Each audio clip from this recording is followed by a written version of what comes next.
Good morning, welcome to today's lecture. आज का जो हमारा लेक्चर है, सब्जेक्ट है माइक्रो प्रोसेसर, यूनिट नंबर 2। जो इस लेक्चर में हमें टॉपिक्स कवर करने वो है कि माइक्रो प्रोसेसर क्या होता है, उसके कॉन्सेप्ट को समझना है, और माइक्रो कंप्यूटर क्या होता है 2.1 एंड 2.3। ठीक है, जब हम माइक्रो प्रोसेसर की बात करते हैं तो देखिए, माइक्रो का मतलब होता है बहुत छोटा, सूक्ष्म, और प्रोसेसर का मतलब होता है एक ऐसी डिवाइस, एक ऐसी युक्ति जिसमें हमने जो भी इनपुट दिया उसको प्रोग्राम करके, उसको प्रोसेस करके हमें आउटपुट प्रदान करते हैं। The micro processor is one of the most important components of A digital computer. जब हम आज की जनरेशन की बात करें, यानी जो हमारे पास कंप्यूटर सिस्टम है, जो भी इलेक्ट्रॉनिक्स डिवाइसेस, उसमें 50% 70% ऐसी डिवाइसेस हैं, इलेक्ट्रॉनिक्स डिवाइसेस, जिसमें प्रोसेसर लगे हुए हैं। या तो माइक्रो प्रोसेसर होगा या माइक्रो कंट्रोलर होगा। ठीक है, अभी हम पढ़ रहे हैं कि प्रोसेसर क्या होता है। It acts as a brain of a computer system. ये किसी भी कंप्यूटर सिस्टम का ब्रेन होता है। ब्रेन किसको बोलते हैं कंप्यूटर का? सीपीयू को। यानी जो हमारा सीपीयू वाला पोर्शन होता है, सेंट्रल प्रोसेसिंग यूनिट होती है, वो होता है माइक्रो प्रोसेसर। ठीक है, माइक्रो प्रोसेसर को हम म्यूपी भी बोलते हैं। ये जो लिखा हुआ है ना म्यू, इसको ये है माइक्रो, पी का मतलब प्रोसेसर, और इस ये है, ये म्यू बोलते हैं इसको, इस साइन को। ठीक है, अब देखिए, बात करते हैं कि माइक्रो प्रोसेसर पढ़ने से पहले, इस सब्जेक्ट को पढ़ने से पहले हमें ये जानना चाहिए कि हमें क्या ज़रूरत है माइक्रो प्रोसेसर पढ़ने की। अगर हम हमारे पास आसपास की डिवाइसेस की बात करें, जैसे फैंस हैं, ट्यूबलाइट्स हैं, रिमोट कंट्रोल है, वॉशिंग मशीन है, आपके गीज़र हैं, आपके क्या कहते हैं होम अप्लायंस इक्विपमेंट्स हैं, जैसे कि किचन में जो भी आपको यूज होते हैं, ओवन है, और आपके जैसे बच्चों की टॉयज़ वगैरह हैं, आपकी टीवी है, आपका मोबाइल फ़ोन है। जितनी भी डिवाइसेस हम आसपास देखते हैं, उनमें से कुछ डिवाइसेस ऐसी हैं जो कि आपने उनके अंदर इलेक्ट्रिसिटी सप्लाई की, वो ऑन हो जाती है। जैसे क्या कहते हैं, वाटर, जैसे जो आटा पीसने की चक्की होती है, जैसे, तो जो डिवाइसेस में हमने सप्लाई दी और साथ सप्लाई के साथ ही ऑन हो जाती हैं, वो होती है वो इलेक्ट्रॉनिक डिवाइसेस में जिनमें कि प्रोग्रामिंग की आवश्यकता नहीं होती है। कुछ ऐसी डिवाइसेस हैं, जैसे अगर हम 3 एग्जांपल ही लेके चलते हैं, फ़ैन, ट्यूबलाइट और रिमोट कंट्रोल में। तो फ़ैन में आपको क्या होता है, आपने स्विच ऑन किया, फ़ैन चलने लग जाता है। जो मोटर होती है फ़ैन की, वो इलेक्ट्रिसिटी से रोटेट होने लग जाती है, फ़ैन भी रोटेट होने लग जाता है। ऐसा ही ट्यूबलाइट के साथ है, फॉस्फोरस उसके अंदर स्प्रिंग लगी हुई है, उसमें इलेक्ट्रिसिटी जाती है, ऑन हो जाती है। ठीक है, रिमोट कंट्रोल में क्या होता है? रिमोट कंट्रोल में पावर सप्लाई नो डाउट होती है, सेल लगे होते हैं, लेकिन रिमोट कंट्रोल, अगर हम जैसे टीवी की बात करें, तो टीवी का रिमोट कंट्रोल सिर्फ एक फंक्शन, ऑन ऑफ का फंक्शन थोड़ी करता है। ऑन ऑफ का फंक्शन तो स्विच भी करता है। रिमोट कंट्रोल ऑन ऑफ के साथ साथ बैक का, फॉरवर्ड का, स्टॉप का, कई कई में रिकॉर्ड का, ये बहुत सारे ऑप्शन होते हैं, उस सारों को कंट्रोल करता है। ठीक है, तो ऐसी डिवाइसेस को हमें प्रोसेसर की आवश्यकता होती है। जैसे रिमोट कंट्रोल, आपका टीवी है, आपका मोबाइल फ़ोन है, क्या कहते हैं, ऑटोमेटिक वॉशिंग मशीन्स हैं, वो सभी डिवाइसेस जिनके अंदर प्रोग्रामिंग की आवश्यकता होती है, उन सभी के अंदर प्रोसेसर लगा होता है। ठीक है, अब प्रोग्रामिंग क्या होती है? प्रोग्राम क्या होते हैं? प्रोग्राम होता है डेटा का कलेक्शन, इंस्ट्रक्शंस होते हैं जो कि डेटा दिया जाता है। एक तो होता है डेटा, एक होता है प्रोग्राम। ठीक है, इनमें मैं डिफरेंस अभी आपको आगे जाके बताऊंगी कि प्रोग्राम और डेटा में क्या अंतर है। तो किसी भी ऐसी डिवाइस जिसमें प्रोग्रामिंग की आवश्यकता होती है, उसमें हमें प्रोसेसर की ज़रूरत होती है। जो सबसे फर्स्ट हमने कंप्लीट प्रोसेसर पढ़ते हैं, वो होता है हमारा 8085 माइक्रो प्रोसेसर। ठीक है, इससे पहले जो सबसे फर्स्ट प्रोसेसर डेवलपमेंट हुआ था, वो था 4004 प्रोसेसर। उसमें बहुत कम फंक्शंस थे। उसी का एक एडवांस वर्जन आया था 8080 प्रोसेसर, 8080 प्रोसेसर इंटेल ने बनाया था। इस प्रोसेसर में क्या था, जो आउटपुट वोल्टेज था वो बहुत फ्लैक्चुएट होता था, इसलिए इसके बाद जो नेक्स्ट प्रोसेसर आया था वो है 8085 माइक्रो प्रोसेसर। यहाँ 5 का मतलब है 5 वोल्ट सप्लाई। ठीक है, तो ये हमारा फर्स्ट सक्सेसफुल प्रोसेसर है। और देखिए, जब हम प्रोसेसर की बात करते हैं तो आज की जनरेशन जो हमारे इंटेल के पेंटियम के प्रोसेसर्स आ रहे हैं, तो उन प्रोसेसर में और उस प्रोसेसर में अंतर कहाँ आता है? जो बेसिक होता है सभी प्रोसेसर्स का, वो सेम होता है। हमें 8085 को पढ़ेंगे, उसमें जो जो चीज़ें यूज़ होती है, कैसे काम करता है प्रोसेसर, उसको पढ़ेंगे। उसके बेसिस पे हम कोशिश करेंगे जो आज के प्रोसेसर्स हैं उनको समझने की। जो जिस समय ये डेवलपमेंट हुआ था, 1970s में डेवलप हुए थे, तो उस समय जो प्रोसेसर डेवलप हुए थे वो कैसे काम करते थे 8085 का बेसिक उसके अंदर प्रोसेसर में क्या क्या लगा हुआ है, क्या क्या उसके अंदर यूनिट्स होती हैं, वो क्या क्या काम करती हैं, अगर हम उसको समझ लेंगे तो हमारे लिए बहुत इजी हो जाएगा कि जो आज हमारे मोबाइल फ़ोन में जो प्रोसेसर लगा हुआ है या फिर जो हमारे लैपटॉप में प्रोसेसर लगे हो कैसे काम करते हैं। सभी प्रोसेसर्स का जो बेसिक फंक्शन होता है वो सेम होता है, ठीक है। अब देखिए इंट्रोडक्शन टू माइक्रो प्रोसेसर में सबसे पहले हम देखते हैं माइक्रो प्रोसेसर की डेफिनेशन क्या होती है। अगर हिंदी में आप लोगों को देखना कि एक ऐसी डिजिटल इलेक्ट्रॉनिक युक्ति है जिसमें लाखों ट्रांजिस्टरों को एकीकृत परिपथ के रूप में प्रयोग कर तैयार किया जाता है। यानी एक एक्चुअली माइक्रो प्रोसेसर क्या होता है, माइक्रो मतलब बहुत छोटा, सूक्ष्म, यानी एक ऐसी इलेक्ट्रॉनिक डिवाइस, एक ऐसी डिवाइस जिसमें कि बहुत सारे ट्रांजिस्टर्स को या बहुत सारे उसको आईसी के ट्रांजिस्टर्स को आईसी के रूप में इकट्ठा तैयार किया जाता है और वो एक मल्टी फंक्शन में काम आती है कि एक सिंगल फंक्शन नहीं परफॉर्म करते, बहुत सारे फंक्शंस परफॉर्म करते हैं। माइक्रो प्रोसेसर्स के डेवलपमेंट से पहले क्या हुआ था, इनके इन्वेंशन से पहले जो हमारे कंप्यूटर सिस्टम बने थे, जो उसमें जो भी हम डिवाइसेस यूज़ करते थे, जैसे हमें कैलकुलेटिंग के लिए करना था, हमें कोई डिसीजन मेकिंग के लिए करना था, तो उनके लिए सब अलग अलग डिवाइसेस यूज़ की जाती थी। जब से इंटीग्रेटेड टेक्नोलॉजी आई, इंटीग्रेटेड सर्किट्स आए, माइक्रो प्रोसेसर्स आए, तो इतने सारे बहुत सारे ट्रांजिस्टर को, लाखों ट्रांजिस्टर्स को एक सिंगल डिवाइस पे, एक सिंगल छोटी सी चिप के ऊपर बना दिया गया है और वो मल्टी फंक्शंस, बहुत सारे फंक्शंस परफॉर्म करते हैं, ठीक है। तो microprocessor is the controlling unit और CPU of a microcomputer. कि माइक्रो प्रोसेसर क्या होता है, एक कंट्रोलिंग यूनिट होती है जिसको हम बोलते हैं सेंट्रल प्रोसेसिंग यूनिट होती है किसी भी माइक्रो कंप्यूटर की। Fabricated on a very small chip, fabricate करना है नहीं बनाना, कि एक बहुत छोटी सी चिप के ऊपर बनाए गए हैं। Capable of performing ALU operation and communicating with the external devices connected to it, जो कि क्या क्या काम करती हैं, ALU ऑपरेशन करती हैं, यानी अर्थमेटिक और लॉजिकल ऑपरेशंस करते हैं, साथ ही जो डिवाइसेस इनपुट और आउटपुट डिवाइसेस इसके साथ कनेक्ट है उनके साथ कम्युनिकेट करते हैं आपस में। कम्युनिकेट करने का मतलब ये नहीं बातचीत, अपनी भाषा की बातचीत नहीं है, कम्युनिकेट करने का मतलब है डेटा का आदान प्रदान करता है, ठीक है। So basically microprocessor takes input from input device. क्या काम करता है माइक्रो प्रोसेसर, इनपुट लेता है, उसको प्रोसेस करता है, जो उसमें इंस्ट्रक्शन दिया गया है ना, निर्देश जो दिया जाता है, उस निर्देश के अनुसार उस डेटा के ऊपर प्रोसेस करता है और आउटपुट प्रदान करता है, ठीक है। A processor is the brain of a computer which basically consists of arithmetic and logical unit, control unit, register array।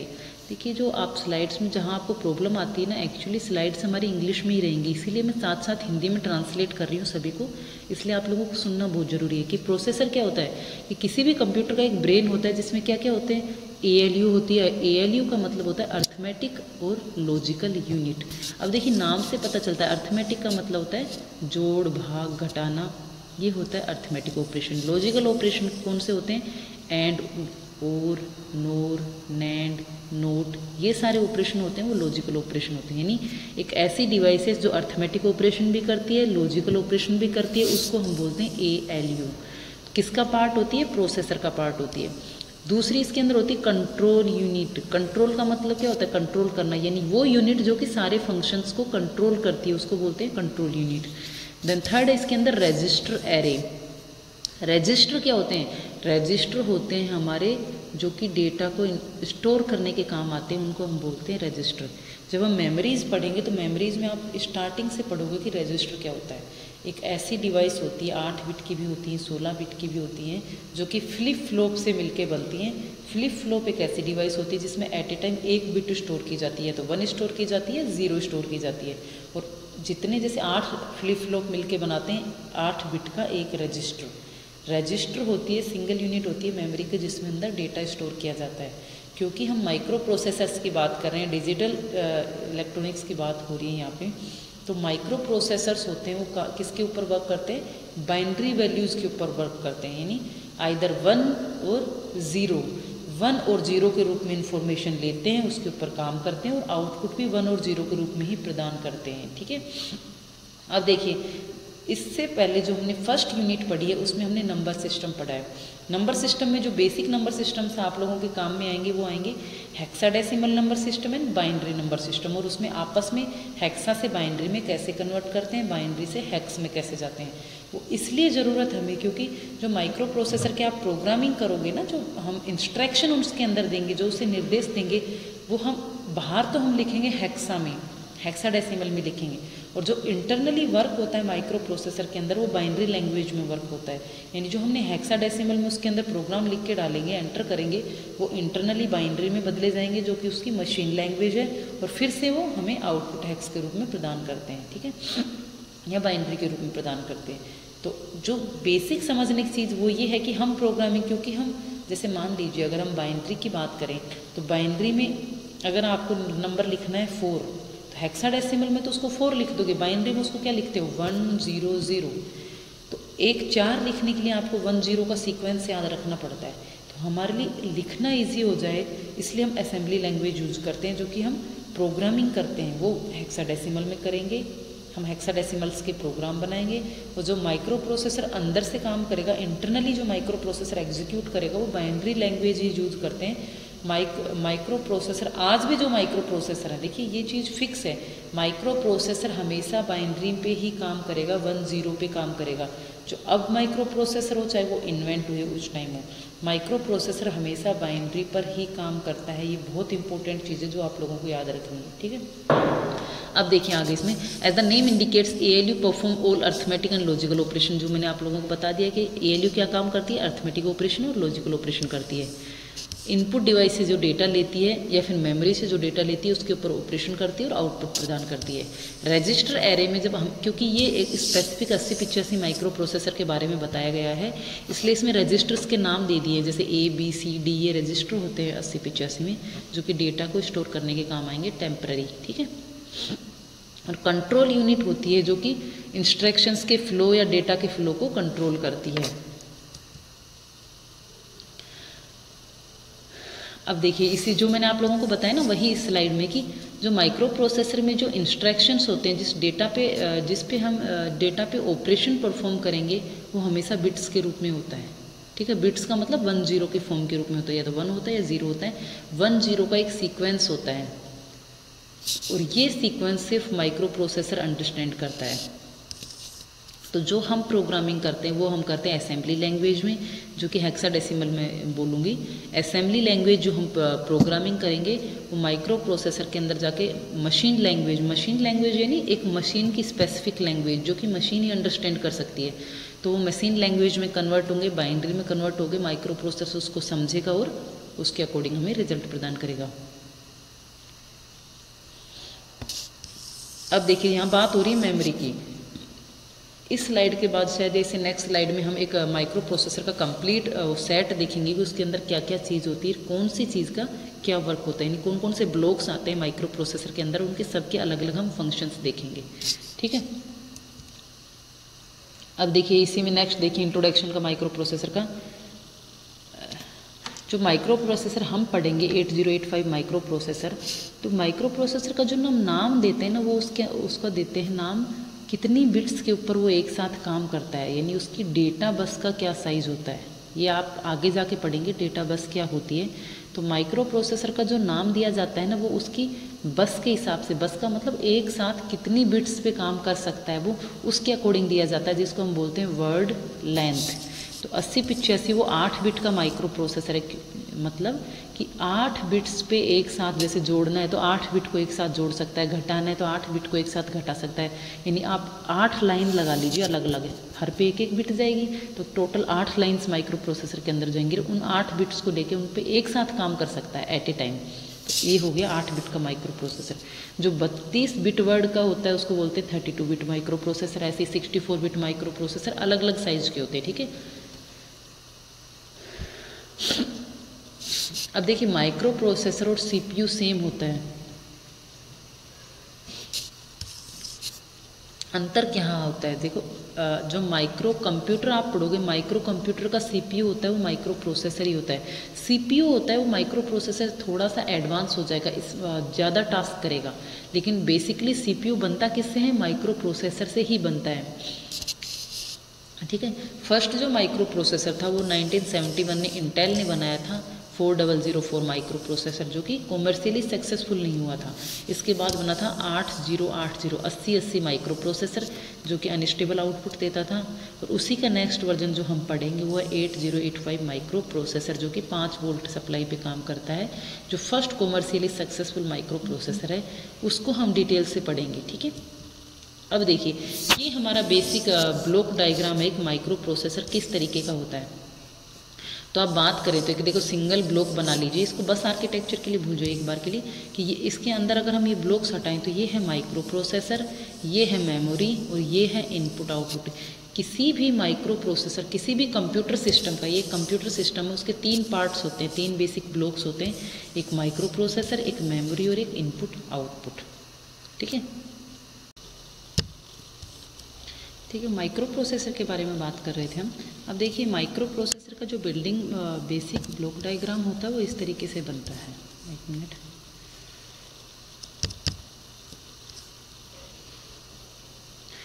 अब इसमें देखिए आप, ये जो पोर्शन है ये है माइक्रो प्रोसेसर, ठीक है।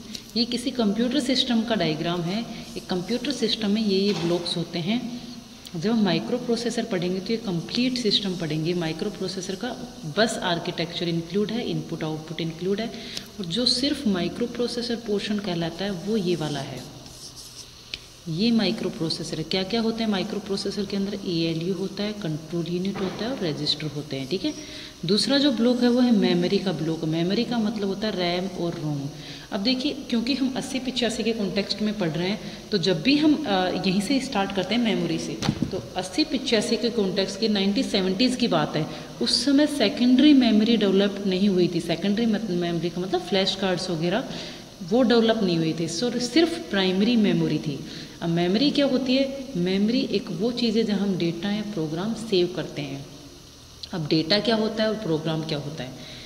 जैसे आप अपने मोबाइल की बात कीजिए, आप मोबाइल में कोई वीडियो प्ले करते हैं तो कौन सा प्लेयर यूज़ करते हैं? जैसे मान लीजिए आप VLC प्लेयर है, मैक्स प्लेयर यूज़ करते हैं, तो मैक्स प्लेयर तो एक प्रोग्राम है और उसके अंदर कौन सा वीडियो प्ले करते हैं? आप सॉन्ग्स प्ले करते हैं, आप मूवी प्ले करते हैं, जो भी चीज़ प्ले करते हैं वो हो गया डेटा।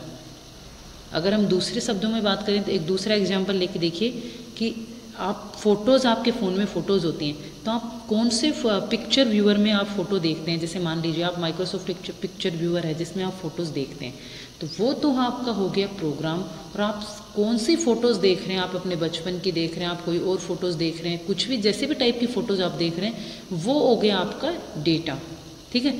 तो एक थर्ड एग्जांपल लीजिए, जैसे आप माइक्रोसॉफ्ट पे काम करते हैं, सॉरी इस पे ऑफिस पे काम करते हैं, तो ऑफिस तो आपका हो गया प्रोग्राम। ऑफिस में माइक्रोसॉफ्ट वर्ड जैसे हम बात करते हैं, तो माइक्रोसॉफ्ट वर्ड तो हो गया हमारा प्रोग्राम, और उसके अंदर हम कौन सा डेटा लिखते हैं, कौन सा डेटा टाइप करते हैं, कैसी फाइल बनाते हैं, वो हो गया हमारा डेटा, ठीक है।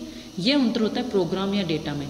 तो मेमोरी में क्या सेव किया जाता है? आइदर प्रोग्राम या डेटा सेव किया जाता है। तो फिर कॉन्सेप्ट क्लियर हो गया। हम सेकेंडरी मेमोरी पे नहीं जाएंगे। जब भी हम 8085 का बात करेंगे हमारा मतलब होगा कि प्राइमरी मेमोरी या मेन मेमोरी, ठीक है। अब प्राइमरी मेमोरी या मेन मेमोरी भी दो भागों में होती है, एक होती है रोम, एक होती है रैम। रोम का मतलब होता है रीड ओनली मेमोरी, रैम का मतलब होता है रैंडम एक्सेस मेमोरी। तो रीड ओनली मेमोरी वो मेमोरी होती है जो कि एक बार टाइप करने के बाद, एक बार उसके अंदर प्रोग्राम लिख दिया जाता है, वो कभी भी नहीं बदलता। जैसे हम हमारे मोबाइल की बात करें तो बायोस जो प्रोग्राम होते हैं जो कि फ़ोन को स्टार्ट करने में काम आते हैं, जो बेसिक प्रोग्राम होते हैं, जो जिसके कारण हमारा फ़ोन स्टार्ट होता है, विंडोज़ रन होती है, वो हमारे के हो गए बायोस प्रोग्राम। वो हमें हमेशा सेव होते हैं रोम के अंदर, जो कि हम इरेज नहीं कर पाएँ, जिसे हम हटा नहीं पाएँ, यानी उसको बार बार रिफ्रेश करने की आवश्यकता नहीं होती, वो होते हैं रोम। रैम होती है रैंडम एक्सेस मेमोरी होती है, जो कि जैसे आप अपने फ़ोन की बात करते हो, जैसे आपके पास 6 GB या 4 GB की रैम है, तो आप क्या करोगे? अगर उसका साइज़ बढ़ाना तो उसमें से कुछ प्रोग्राम डिलीट कर देते हो, VLC हटा दोगे, यूट्यूब डिलीट कर दोगे, व्हाट्सएप को एक बार फिर से अनइंस्टॉल करके इंस्टॉल कर दोगे जिससे कि स्पेस कम ले, या फिर आपके एक्स्ट्रा ऐप्स हैं उनको डिलीट कर दोगे ताकि मेमोरी ज़्यादा बचे, स्पेस ज़्यादा बचे। तो वो मेमोरी जिसके अंदर हम डिलीट कर सकते हैं, जिसके अंदर हम रीड या राइट भी कर सकते हैं, लिख भी सकते हैं, चेंज कर सकते हैं, वो हमारी होती है रैम, रैंडम एक्सेस मेमोरी। तो जब भी हम बात करेंगे मेमोरी की 80-85 के केस में मेमोरी का मतलब होता है प्राइमरी मेमोरी, क्योंकि उस समय सेकेंडरी मेमोरी नहीं बनी थी। जो एक्स्ट्रा अपन कार्ड्स लगाते हैं ना फ़ोन के अंदर, आजकल तो नहीं लगाते, इनबिल्ट इतनी मेमोरी आ जाती है। जो आज से 3 या 4 साल पहले हम क्या करते थे, हमारे फ़ोन की मेमोरी के अलावा एक उसमें मेमोरी कार्ड डालते थे, वो होती थी हमारी सेकेंडरी मेमोरी। हमारी CDs वगैरह, पेन ड्राइव वगैरह, ये सारी होती है सेकेंडरी मेमोरीज। तो उस समय सेकेंडरी मेमोरी डेवलपमेंट नहीं हुई थी, इसलिए जब भी हम माइक्रो प्रोसेसर 8085 पढ़ेंगे हमेशा किससे बात करेंगे, प्राइमरी मेमोरी या मेन मेमोरी की। उसमें भी हम किसकी बात करते हैं, हमेशा रैम की, क्योंकि रोम में हम राइट नहीं कर सकते, रोम में हम कुछ बदलाव नहीं कर सकते, इसलिए हमेशा रैंडम एक्सेस मेमोरी की ही बात होती है। अब रैंडम एक्सेस मेमोरी भी 2 टाइप की होती है, एक स्टैटिक और एक डायनेमिक। अब स्टैटिक का मतलब ये होता है, ये आपको आगे जब मैं मेमोरी पढ़ाऊंगी ना उसमें डिटेल से बताऊंगी कि हम स्टैटिक और डायनेमिक में कौन सी ज़्यादा यूज़ करते हैं। हम यूज़ करते हैं डायनेमिक ज़्यादा। स्टैटिक बहुत कम पोर्शन होता है जो कि फिक्स मेमोरी होता है, और डायनेमिक होता है जो बार बार रिफ्रेश होता रहता है, ठीक है। तो इसमें भी हम डायनेमिक वाला पोर्शन DRAM ज़्यादा यूज़ करते हैं, ठीक है।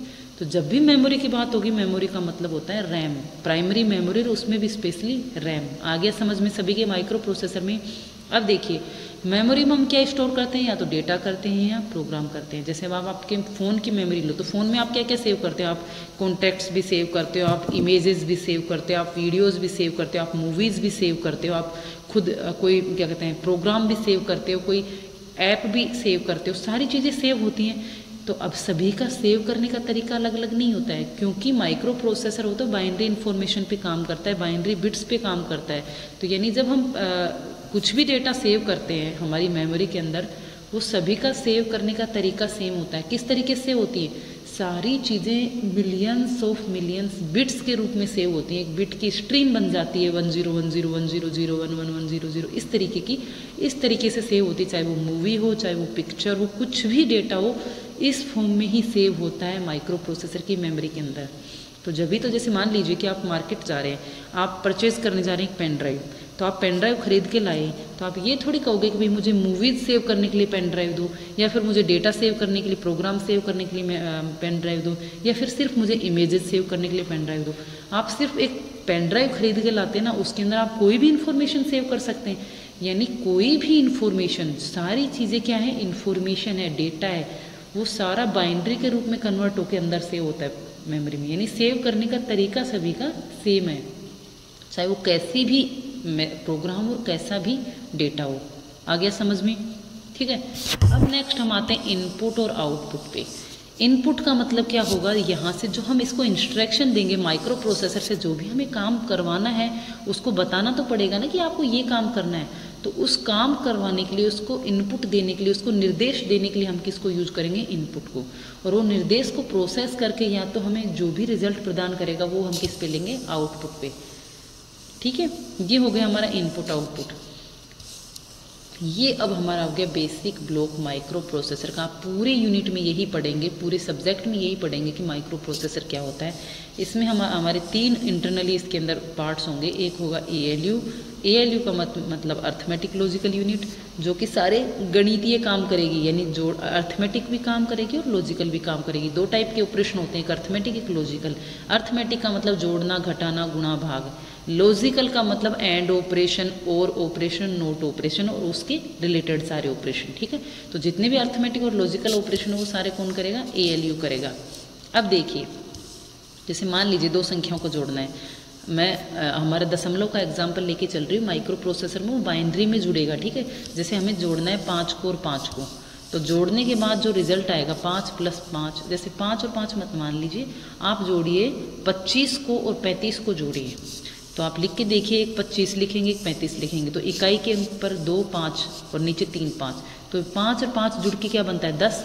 10 का मतलब 0 लिख के एक हासिल लेके जाते हैं ना, तो हासिल को कहाँ सेव करेंगे, या इस रिजल्ट को 25 और 35 क्या हो गए, 65। इस 65 जो रिजल्ट आया, उस रिजल्ट को हम कहाँ सेव करेंगे, उसके लिए हम यूज़ करते हैं रजिस्टर्स, ठीक है। रजिस्टर का मतलब होता है, मेमोरी भी रजिस्टर से मिलके बनी होती है, रजिस्टर भी एक मेमोरी की तरह ही होते हैं। रजिस्टर का मतलब होता है हमारी डेटा को स्टोर करने के काम आते हैं। मेमोरी होती है एक तरीके से डेटा स्टोरिंग में काम आती है। जैसे हमारी बुक का पेज मान लीजिए, एक आप खुद का एक रजिस्टर उठा के एग्जाम्पल लीजिए, ये आपका रजिस्टर, आप इसके अंदर नोट्स लिखते हैं यानी राइट करते हैं, तो क्या हो गया, ये एक मेमोरी हो गई। आप याददाश्त के लिए लिखते हैं ना, आपको याद रहे चीज़ें, तो वो हमारी हो गई मेमोरी। अब मेमोरी में एक लाइन को आप एक लाइन में जिसमें आप लिखते हैं उसको एक रजिस्टर मान लीजिए। मान लीजिए एक लाइन में आप 10 वर्ड्स लिख पा रहे हैं, हर लाइन में फिक्स लिख रहे हैं, पहले में 10, दूसरे में 10, तीसरे में 10, चौथे में 10, इस तरीके से ये आपकी पहली लाइन एक रजिस्टर, दूसरा लाइन एक रजिस्टर, तीसरा लाइन एक रजिस्टर, चौथी लाइन एक रजिस्टर। एक पेज में अगर 20 लाइन है तो 20 रजिस्टर हो गए। तो 20 रजिस्टर एक पेज पे, 20 रजिस्टर दूसरे पेज पे, 20 रजिस्टर तीसरे पेज पे। तो ये कंप्लीट बुक क्या हो गई, मेमोरी हो गई। किससे मिलके बनती है, बहुत सारे रजिस्टर से मिलके क्या बनती है, मेमोरी बनती है। और एक रजिस्टर में हम कितना डेटा स्टोर कर पाते हैं, अगर हम किताब की वो जो एग्जाम्पल लेके चल रही थी उसमें कितना बता रही थी मैं, 10 वर्ड। तो एक लाइन में आप 10 वर्ड लिख पा रहे हैं तो ये 10 बिट सेव कर पा रहे हैं मान लीजिए, तो वो एक रजिस्टर की कैपेसिटी हो गई। ठीक है, यानी बहुत सारे रजिस्टर्स मिलके क्या बनाते हैं, मेमोरी बनाते हैं।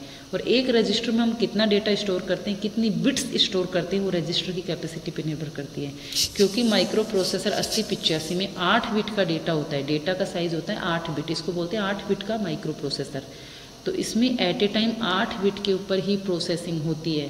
तो इसलिए रजिस्टर के साइज, सारे रजिस्टर कितने साइज़ के होते हैं, 8-8 बिट के होते हैं। एक रजिस्टर में 8 बिट लिख सकते हैं हम। ठीक है, ये हो गया रजिस्टर। सीयू क्या होता है, कंट्रोल यूनिट, जो जोड़ने का काम, रजिस्टर में सेव करने का। अब एएलयू क्या कर रही है, सिर्फ जोड़ रही है और लॉजिकल ऑपरेशन कर रही है। रजिस्टर क्या कर रहा है, मेमोरी को सिर्फ सेव कर रहा है। लेकिन इन सब को कंट्रोल करने का काम कौन करेगा, वो हो गई कंट्रोल यूनिट। अब देखिए तीनों अलग अलग हिस्से हैं, एक माइक्रो प्रोसेसर हो गया, एक मेमोरी हो गई, एक इनपुट आउटपुट हो गया। आपने यहाँ से इनपुट दिया, आपको 25 को और 35 को जोड़ना है। अब इसके पास 25 और 35 कहाँ से आएंगे जोड़ने के लिए, ये स्टोर होते हैं, क्योंकि जितना भी डेटा वो कहाँ से स्टोर होता है, मेमोरी में। तो हम मेमोरी से डेटा उठा कर लाएंगे, एक बार 25 और एक बार 35, यहाँ से यहाँ उठा के लाएंगे। किसके थ्रू आएगा, बसेस के थ्रू। ये हमारी टोटल 3 बस होती है माइक्रो प्रोसेसर में, डेटा बस, एड्रेस बस और कंट्रोल बस। ये डिटेल में जब मैं प्रोसेसर आप लोगों को पढ़ाऊंगी ना, उस समय बताऊंगी ब्लैक बोर्ड पे कि क्या होती है। अब देखिए बस का मतलब क्या होता है, बस आपने नाम सुना है, जो भी सामान को लेके जाती है, किसी भी चीज़ को एक जगह से दूसरी जगह लेके जाती है, उसको हम बोलते हैं बस। अब यहाँ पे बस का मतलब ये नहीं है कि लिटरली यहाँ से एक बस और यहाँ तक जा रही है। बस का मतलब है कि यहाँ से यहाँ तक वायर्स कनेक्ट हैं। वायर्स क्या लेके जाएंगे, वोल्टेज को लेके जाएंगे, बिट्स को लेके जाएंगे। अगर हाई वोल्टेज जा रहा है इसका मतलब 1 जा रहा है, लो वोल्टेज जा रहा है तो मतलब 0 जा रहा है। तो जो बसेस का साइज़ है सबका अलग अलग है। डेटा बस का साइज़ है, क्योंकि माइक्रो प्रोसेसर 8085 8 बिट के डेटा पे वर्क करता है, इसलिए 8 डेटा बस होती हैं, 8 बस होती हैं इसके अंदर। एड्रेस बस कितनी होती हैं, 16 होती है माइक्रो प्रोसेसर 8085 में।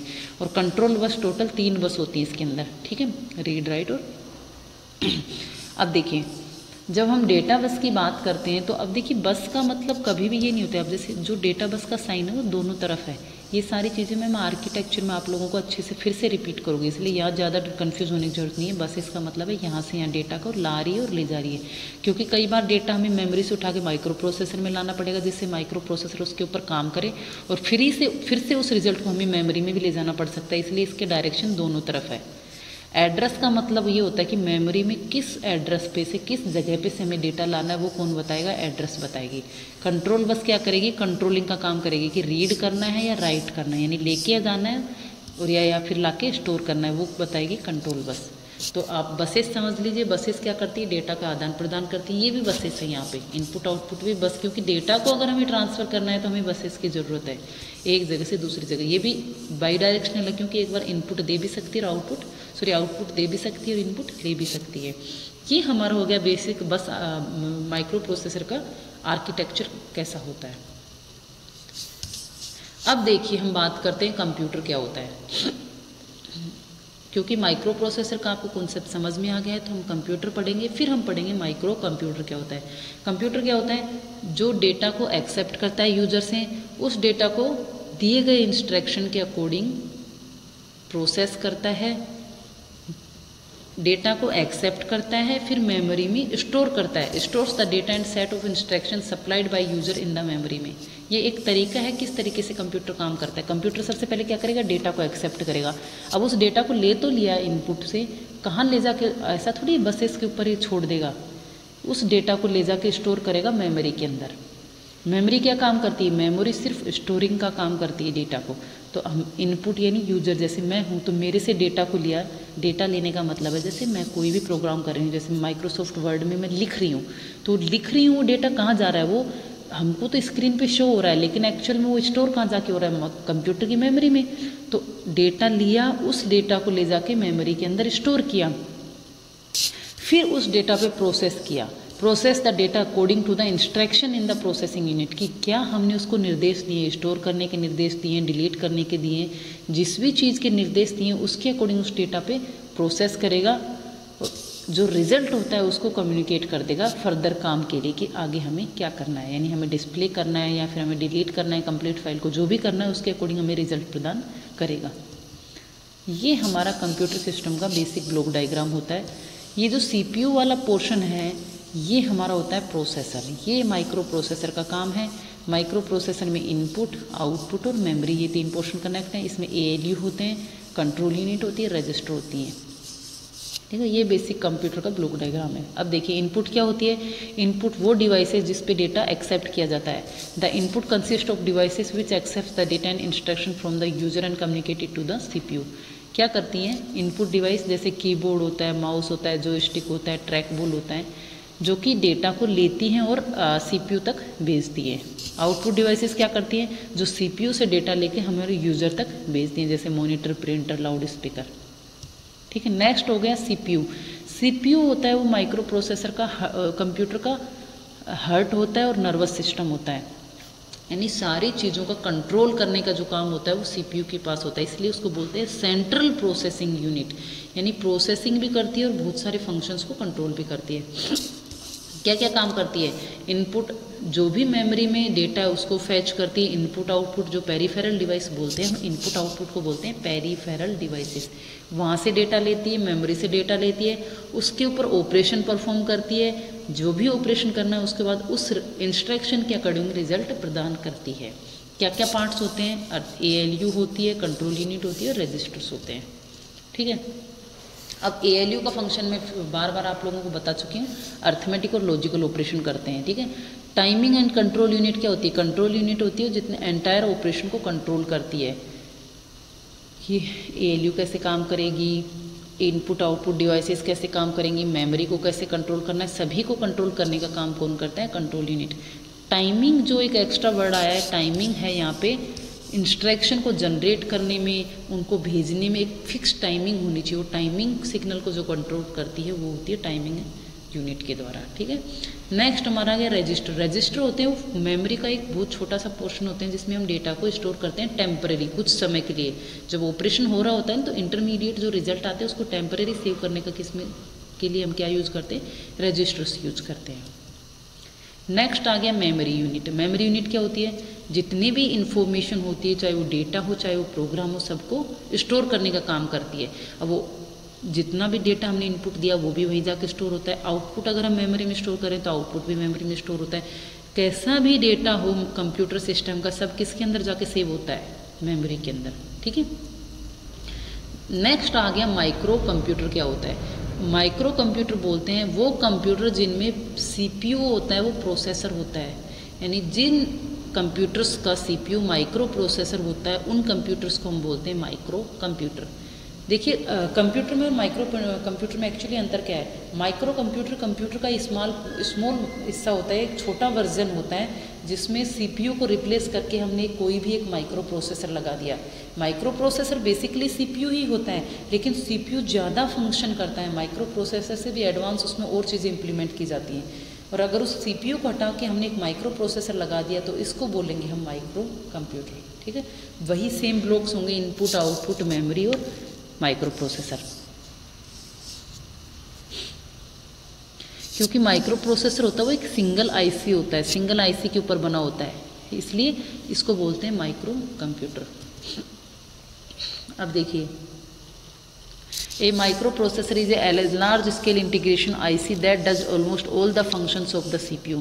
कि CPU के लगभग सारे फंक्शंस माइक्रो प्रोसेसर करता है, कुछ को छोड़ गए। अब माइक्रो प्रोसेसर को क्या कहते हैं?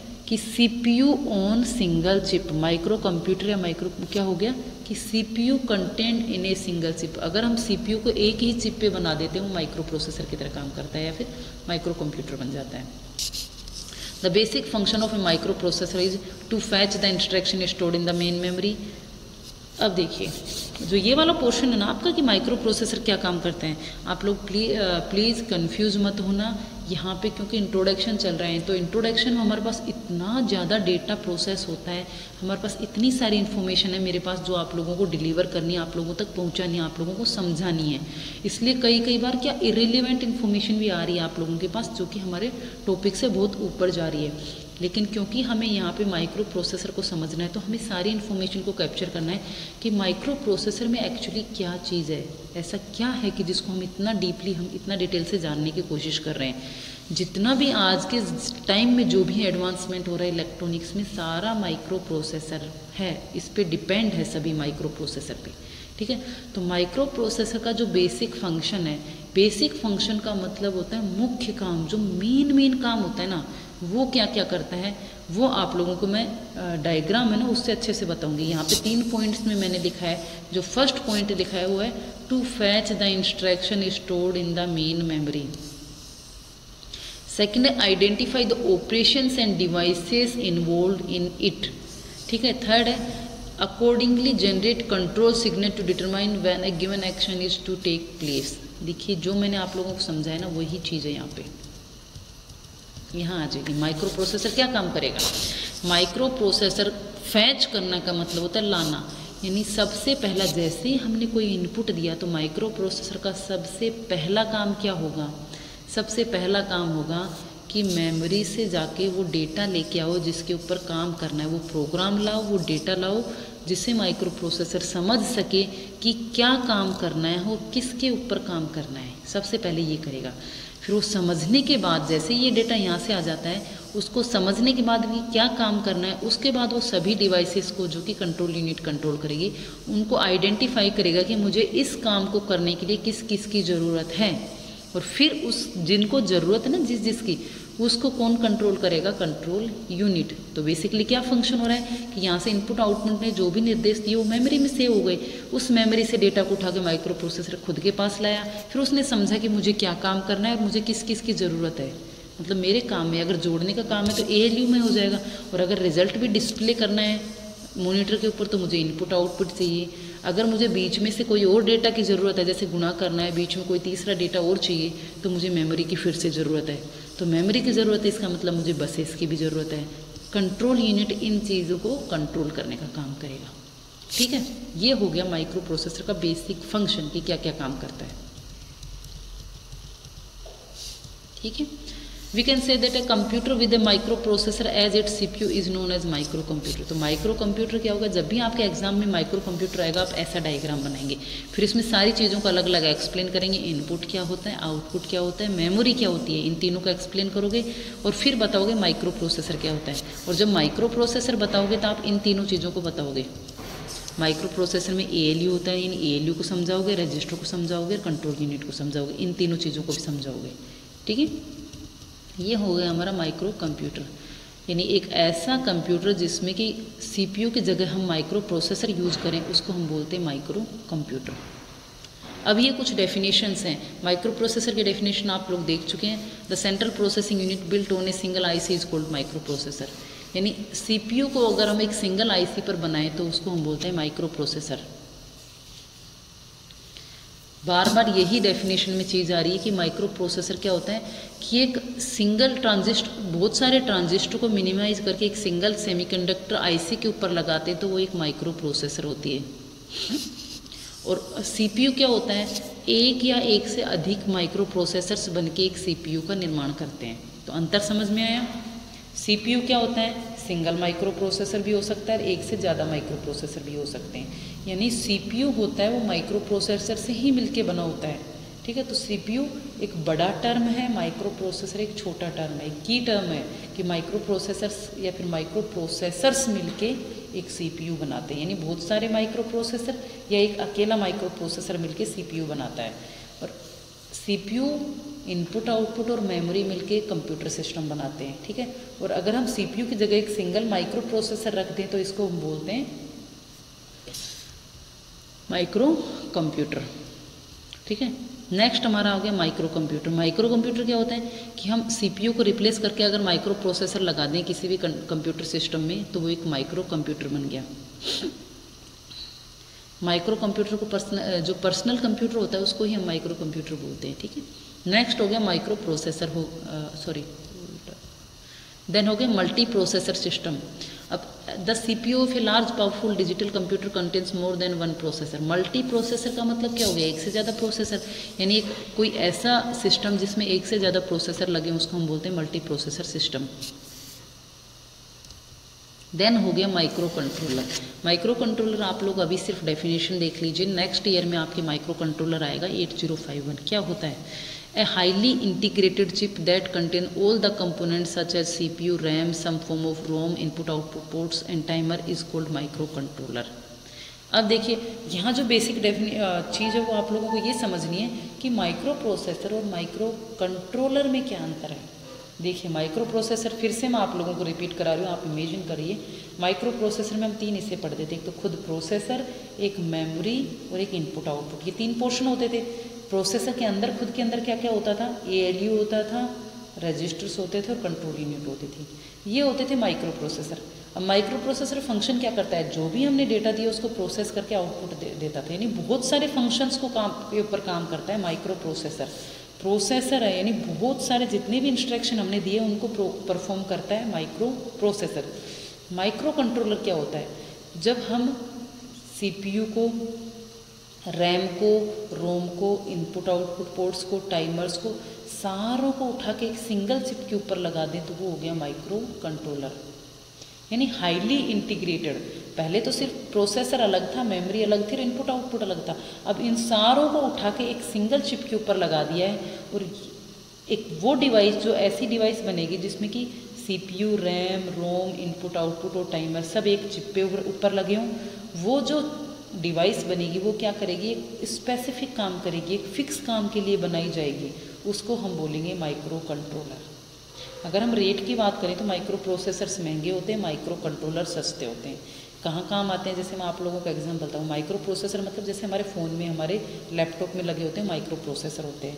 आपने जो रोबोट वगैरह वो देखे होंगे, या फिर आपने जैसे वॉशिंग मशीन है, आपके ओवंस वगैरह हैं, जिसमें हमने फिक्स प्रोग्राम कर दिया कि आपको ये काम करना है उस डिवाइस के अंदर, यानी माइक्रो प्रोसेसर तो बहुत सारे काम करता है, फ़ोन तो बहुत सारे वर्क करता है, लेकिन उसी के अंदर जैसे हम गेम खेलना है तो आपने एक ऐसा टॉय बनाया जिसमें आपको सिर्फ एक गेम डाला है और वही गेम बार बार प्ले करना है, तो उसके अंदर आपको प्रोसेसर लगाने की ज़रूरत नहीं है, उसके अंदर क्या लगाओगे, माइक्रो कंट्रोलर, कि आपको एक फंक्शन परफॉर्म करवाना है बार बार, हमेशा के लिए उसमें एक ही फंक्शन, उसके अंदर छोटी सी रैम लगी होगी, रोम लगी होगी, जो सिर्फ एक ही फंक्शन परफॉर्म करेगी, उसके अंदर हम लगाएंगे माइक्रो कंट्रोलर, ठीक है। तो अंतर समझ में आया, माइक्रो प्रोसेसर एक बहुत ब्रॉड वर्ड है, बहुत बड़ा वर्ड है, और जिसमें कि फिर से बता रही हूँ आप लोगों को, CPU अलग होता है यानी प्रोसेसर अलग होता है, मेमोरी अलग होती है और इनपुट आउटपुट अलग होती है। और अगर हम इन सब चीज़ों को एक सिंगल चिप के ऊपर बना दें तो वो चिप का साइज़ घटा दें और उसको एक पर्टिकुलर, एक स्पेसिफिक काम के लिए तैयार किया जाए, उस डिवाइस को हम बोलेंगे माइक्रो कंट्रोलर। जैसे हमारी वॉशिंग मशीन वगैरह है, तो वॉशिंग मशीन में फ़िक्स काम होता है कि आपको टाइमर चलाना है, या फिर आपको वॉशिंग वाला ये कुछ फिक्स टाइम के लिए उसको वॉशिंग वाले पोर्शन को चलाना है, या फिर आपको ड्रेन करना है। तो ये सारे फिक्स जो काम होते हैं जिसमें एक छोटा फंक्शन है, वो हमेशा वही फंक्शन रिपीट होना है, तो वहाँ हम यूज़ करते हैं माइक्रो कंट्रोलर। तो अगर हम रेट की बात करें तो हमारे प्रोसेसर महंगे होते हैं, कंट्रोलर सस्ते होते हैं। क्यों सस्ते होते हैं? क्योंकि वो स्पेसिफिक काम करते हैं, फिक्स टास्क करते हैं, ठीक है। A microcontroller is designed for a very specific task to control a particular system। एक पर्टिकुलर सिस्टम को कंट्रोल करने के लिए माइक्रो कंट्रोलर बनाते हैं, जबकि माइक्रो प्रोसेसर क्या होते हैं, बहुत सारे काम को करते हैं, किसी फिक्स काम के लिए नहीं कराते। जैसे कैलकुलेटर की बात करें तो कैलकुलेटर जोड़ने घटाने का काम करेगा सिर्फ, जोड़ने घटाने गुणा करने की, तो उसकी जगह हम माइक्रो कंट्रोलर वहाँ बना सकते हैं। जैसे हम अगर हम इलेक्ट्रॉनिक्स में बात करें तो जो हम प्रोजेक्ट बनाते हैं, तो हम रोबोट वगैरह बनाते हैं प्रोजेक्ट में, तो जो रोबोट है जैसे लाइन फॉलोवर है तो वो एक लाइन को फॉलो करता जाता है, तो उसमें माइक्रो प्रोसेसर लगाने की ज़रूरत नहीं है, वहाँ एक माइक्रो कंट्रोलर लगाओ, उसमें फिक्स प्रोग्राम डाल दो और वही प्रोग्राम के ऊपर बार बार काम होता रहे। ठीक है, तो उस जगह हम यूज करेंगे माइक्रो कंट्रोलर। नेक्स्ट आ गया माइक्रो प्रोसेसर के कैरेक्टरिस्टिक्स क्या क्या होते हैं। अब देखिए, जो आप इस यूनिट में या फिर आगे की यूनिट्स में जो टर्म्स पढ़ेंगे उन टर्म्स को मैंने यहाँ पे दिया है। सबसे पहले इंस्ट्रक्शन सेट क्या होता है। इंस्ट्रक्शन का मतलब निर्देश, निर्देश का समूह, यानी माइक्रो प्रोसेस के अंदर जो हम निर्देश देंगे उनका एक सेट होता है, फिक्स इंस्ट्रक्शन होते हैं। ऐसा नहीं कि कुछ भी उठा के आप लिख दोगे सभी पे काम करेगा, आपको एक पर्टिकुलर फॉर्मेट फॉलो करना होगा, एक पर्टिकुलर इंस्ट्रक्शन देना होगा जिसको कि वो पहचान सके, तो वो इंस्ट्रक्शंस का सेट होता है। अगर हम 80-85 की बात करें तो टोटल 256 हमारे पास इंस्ट्रक्शन होते हैं, जिसमें 74 हम ऑपकोड्स यूज़ करते हैं। ठीक है, बैंडविड्थ क्या होती है, एक सिंगल इंस्ट्रक्शन में कितनी बिट्स प्रोसेस की जाती है। जैसे 80-50 में एक साथ 8 बिट पे प्रोसेस होता है ना, तो ये उसकी बैंडविड्थ हो गई, ये उसका वर्ड लेंथ हो गई। कैपेबिलिटी हम डिफाइन करते हैं कि उसके काम करने की क्षमता कितनी है, यानी एक साथ कितने इंस्ट्रक्शंस पे काम कर सकता है, उसको हम बोलते हैं माइक्रो प्रोसेसर की कैपेबिलिटी, क्षमता। देन आता है टर्म क्लॉक स्पीड। क्लॉक का मतलब होता है घड़ी। अब देखिए क्लॉक क्यों दी जाती है माइक्रो प्रोसेसर में। जैसे माइक्रो प्रोसेसर में एक नया सिग्नल दिया जाता है जिसको हम बोलते हैं क्लॉक पल्स। क्लॉक पल्स दी जाती है माइक्रो प्रोसेसर में टाइमिंग डिसाइड करने के लिए। जैसे हम नॉर्मल टाइम की बात करें, जैसे अभी 12 बज रहे हैं, तो हमें पता है, हम हमारी वॉच में देखते हैं हाँ 12 बज रहे हैं। माइक्रो प्रोसेसर जो हमारा कंप्यूटर, जैसे आप अपने फ़ोन में देखते हो, तो फ़ोन कैसे टाइमिंग को काउंट रखता है कि 1 घंटे बाद ही वो उसका मतलब, जैसे 12 बज रहे तो 1 घंटे बाद आप देखोगे तो उसमें 1 बज रहा होगा, तो किस बेसिस पे चलता है ये 1 कैसे बजा। तो क्या होते हैं उसमें पल्स होती हैं। पल्स मतलब अगर स्क्वायर वेव लगा लो, एक वेव होती है वो पास होती रहती है, और एक वेव का टाइम फ्रिक्वेंसी डिसाइड करते हैं। फ्रिक्वेंसी एफ, जिसको हम बोलते हैं हर्ट्ज में नापते हैं, तो एक फ्रिक्वेंसी डिसाइड करते हैं। फ्रिक्वेंसी का जो इन्वर्स होता है वो होता है टाइम, T=1/f होता है। ठीक है, तो जितनी फ्रिक्वेंसी होगी उसके अकॉर्डिंग उसका टाइम होगा। यानी क्या करेंगे, ये पल्स पास होती रहेगी। जैसे हम गेट से बात करें तो एक गेट, जैसे मान लीजिए आपकी क्लास का गेट है, तो क्लास के गेट में आपके 10 बच्चे हैं और एक काउंटिंग सिस्टम लगाया जाए, तो 1 मिनट में कितने बच्चे पास हो रहे हैं ये काउंट होते रहें। ऐसे ही प्रोसेसर में क्या होता है, गेट होता है, गेट में से एक पल्स पास होती रहती है और वो उतने फिक्स टाइम में कितनी पल्स पास होती है, यानी वो पल्स की स्पीड देखते हैं, वो स्पीड के अकॉर्डिंग उसके नंबर काउंट करते हैं। स्पीड के अकॉर्डिंग अगर 10 पल्स पास हुई तो कितना टाइम पास हो गया, 1/f करके 1/ फ्रिक्वेंसी करके उसका टाइम कैलकुलेट किया जाता है। ठीक है, ये जो आइडिया है वो आप लोगों को जो मैं क्लास लूँगी ना उसमें डिटेल से और बताऊँगी जब भी हम माइक्रो प्रोसेसर का सिस्टम पढ़ेंगे। अभी के लिए आप ये जान लीजिए कि माइक्रो प्रोसेसर में एक क्लॉक दी जाती है। क्लॉक क्यों दी जाती है, उसका टाइमिंग डिसाइड करने के लिए, क्योंकि हर इंस्ट्रक्शन को पूरा करने में कितना समय लग रहा है और वो समय फिक्स होना चाहिए और उसी के अकॉर्डिंग नेक्स्ट इंस्ट्रक्शन परफॉर्म होते हैं। तो इसलिए हमें किसी भी डिजिटल सिस्टम में, किसी भी इलेक्ट्रॉनिक सिस्टम में टाइमिंग देना जरूरी है। टाइमिंग के लिए एक टाइमिंग पल्स दी जाती है जिसे हम क्लॉक पल्स बोलते हैं, जो किस पे डिपेंड करती है, स्पीड पे डिपेंड करती है वेव की, जो कि मेगाहर्ट्ज में होती है, गीगाहर्ट्ज में होती है। ठीक है, नेक्स्ट हमारा आ गया वर्ड लेंथ। वर्ड लेंथ होती है कि एट ए टाइम कितनी बिट्स पे माइक्रो प्रोसेसर काम करता है या फिर उसकी डेटा बस का साइज़ क्या होता है, वो उसकी वर्ड लेंथ होती है। जैसे 8 बिट का माइक्रो प्रोसेसर है, इसका मतलब है 8 बिट के डेटा पर एक साथ काम कर सकता है, पैरेलल में 8 बिट ले सकता है और उन 8 बिट पे काम कर सकता है। जैसे 80-86 की बात करें तो एक साथ 16 बिट को पैरेलल में ले सकता है और 16 बिट पे काम कर सकता है, तो इसकी वर्ड लेंथ हो गई 16। 80-85 8 बिट पे काम करता है, इसलिए इसकी वर्ड लेंथ हो गई 8। डेटा बस की विड्थ को ही हम बोलते हैं वर्ड लेंथ। ठीक है, एड्रेस बस क्या होता है, अब देखिए डेटा बस और एड्रेस बस में आप लोगों को अंतर मैं समझाऊंगी। बसेस का मतलब होता है एक जगह से दूसरी जगह बिट्स को कैरी करना। अब एड्रेस बस क्या होती है, जो कि मेमोरी में बताएगी कि कौन सा एड्रेस है, और डेटा बस बताएगी कि डेटा को लाना है, ले जाना है, कि क्या डेटा है। ठीक है, एड्रेस बस अलग होती है और डेटा बस अलग होती है। अब नेक्स्ट हमारा डेटा टाइप्स। डेटा टाइप्स में होता है BCD डेटा है, बाइनरी डेटा है, ASCII डेटा है, साइंड अनसाइंड नंबर, जो कि आप लोग फर्स्ट यूनिट में कवर कर चुके हैं। ठीक है, नेक्स्ट हम पढ़ेंगे इंटरप्ट्स क्या होते हैं। ये देखो आगे के यूनिट्स का एक कवर है, आगे की यूनिट्स में आप पढ़ेंगे इंटरप्ट्स क्या होते हैं, कि माइक्रो प्रोसेसर के जो नॉर्मल रूटीन को आके कोई बाधा डालता है उसको हम बोलते हैं इंटरप्ट, ठीक है। और इन इंटरप्ट को माइक्रो प्रोसेसर कैसे हैंडल करता है वो भी हम पढ़ेंगे। नेक्स्ट होता है कोस्ट। कोस्ट है कि माइक्रो कंप्यूटर जैसे लो कोस्ट होता है, किसी भी प्रोसेसर की कोस्ट डिफाइन की जाती है उसकी चिप के अकॉर्डिंग या उसके अंदर जो प्रोसेसर यूज़ किया जाता है। कंप्यूटर की कॉस्ट किसके अकॉर्डिंग डिफाइन होती है, एक तो उसकी मेमोरी के अकॉर्डिंग, एक उसकी चिप के अंदर कौन सा प्रोसेसर यूज़ किया है उसके अकॉर्डिंग उसकी कॉस्ट डिफाइन होती है। साइज़ डिफाइन किया जाता है कि कौन सी टेक्नोलॉजी यूज़ की है, फैब्रिकेशन में VLSI यूज़ किए, इलेक्ट्रॉनिक सर्क्यूटरी यूज़ किए और कितना कॉम्पैक्ट उसका साइज़ है। पावर कंजप्शन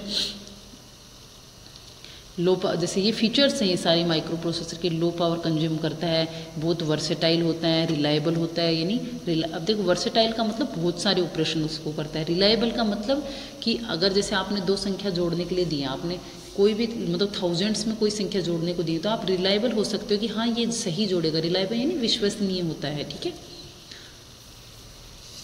इसी के साथ हमारे माइक्रो प्रोसेसर का इंट्रोडक्शन और माइक्रो कंप्यूटर ख़त्म हो गए, यानी 2.1 एंड 2.3 पोर्शन ख़त्म हो गए। आई होप आप लोगों को समझ में आया होगा। मैं आप लोगों के साथ जब भी हमारी क्लास होगी ये PPT, जब हमारी क्लास होगी उसमें मैं डिस्कशन करूँगी, PPT शेयर कर दूँगी आप लोगों के साथ। ये आप लोगों का असाइनमेंट है, असाइनमेंट नंबर 3। फर्स्ट क्वेश्चन है explain organisation of a microcomputer with suitable diagram. मैंने आप लोगों को बीच में बता दिया है कि माइक्रो कंप्यूटर का आपको क्या क्या बताना है, यानी एक डायग्राम बनाएंगे, डायग्राम में फिर आप यानी माइक्रो प्रोसेसर बनाएंगे, एक तरफ मेमोरी बनाएंगे, एक तरफ इनपुट आउटपुट बनाएंगे। तो सारों को आप एक्सप्लेन करेंगे। माइक्रो प्रोसेसर के अंदर में ALU, CU, रजिस्टर को एक्सप्लेन करेंगे, मेमोरी को एक्सप्लेन करेंगे और इनपुट आउटपुट को एक्सप्लेन करेंगे।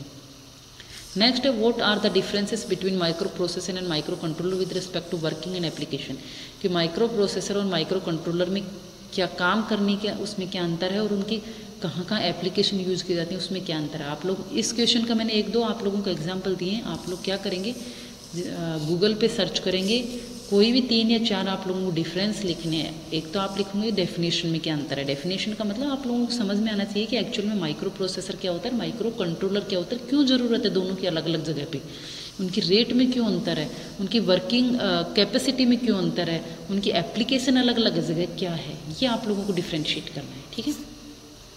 तो आज इसी के साथ आज हमारा लेक्चर फिनिश करते हैं। Have a wonderful day.